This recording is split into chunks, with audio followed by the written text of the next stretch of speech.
प्रयागराज में उमेश पाल को जिस तरह से दिन दहाड़े गोलियां मारी गई, उसने पूरे प्रदेश में सनसनी फैला दी है। परिवार का कहना है कि उमेश की हत्या की वजह उसकी अतीक अहमद से दुश्मनी है। दरअसल अतीक के दुश्मनों की हत्याओं का एक खास पैटर्न है। ये पैटर्न है बीच सड़क पर दिन के उजाले में सबके सामने गोलियां मार देना। उमेश पाल की हत्या की वीडियो तो हम सब देख ही रहे हैं। जहां ये वारदात हुई उसके आसपास लगे सीसीटीवी में सब कुछ कैद है। इस पैटर्न को साबित करने के लिए हम आपको दो उदाहरण और दे रहे हैं। ये हैं चांद बाबा और राजू पाल की हत्या का। पहले बात चांद बाबा की। दरअसल चांद बाबा वो शख्स था जिसकी अतीक अहमद से पहले इलाहाबाद में तूती बोलती थी। ये तूती बोलती थी अपराध की दुनिया में। जब अतीक अहमद ने अपराध की दुनिया में कदम रखा तो उसका चांद बाबा से सीधा टकराव हुआ। सिर्फ अपराध की दुनिया में ही नहीं, राजनीति की दुनिया में भी दोनों आमने सामने आ गए। 1989 में हुए विधानसभा चुनाव में अतीक अहमद भी लड़ा और चांद बाबा भी।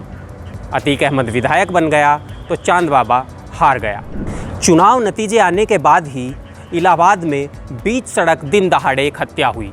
ये हत्या थी चांद बाबा की और इस हत्या में आरोपी था अतीक अहमद। चांद बाबा की हत्या के बाद इलाहाबाद पश्चिम सीट पर किसी ने भी अतीक अहमद को कोई गंभीर चुनौती नहीं दी। अतीक अहमद को बड़ी चुनौती मिली 2004 में। 2004 में अतीक अहमद फूलपुर से सांसद बना तो उसने अपनी विधानसभा सीट पर छोटे भाई अशरफ को उतारा।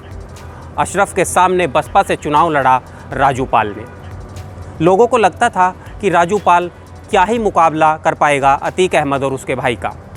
लोगों को लगता था कि राजू पाल की दबंगई तो है लेकिन अतीक अहमद के सामने वो टिक नहीं पाएगा। लेकिन चुनाव के नतीजे आए तो राजू पाल ने अशरफ को हरा दिया। अतीक अहमद खुद सांसद, सपा की सरकार और वो अपने भाई को अपनी ही सीट पर उपचुनाव नहीं जिता पाया। अतीक अहमद तिलमिला गया। इसके कुछ ही महीनों बाद तारीख आई 25 जनवरी 2005। ये वो तारीख थी जब विधायक राजू पाल अपनी गाड़ी से इलाहाबाद में जा रहे थे। राजू पाल 44 गाड़ी में सवार थे। राजू पाल की गाड़ी जैसे ही सुलमसराय इलाके में पहुंची, एक स्कॉर्पियो उनके सामने रुकी। स्कॉर्पियो से 5 हथियारबंद निकले और दे दनादन गोलियां चलानी शुरू कर दी।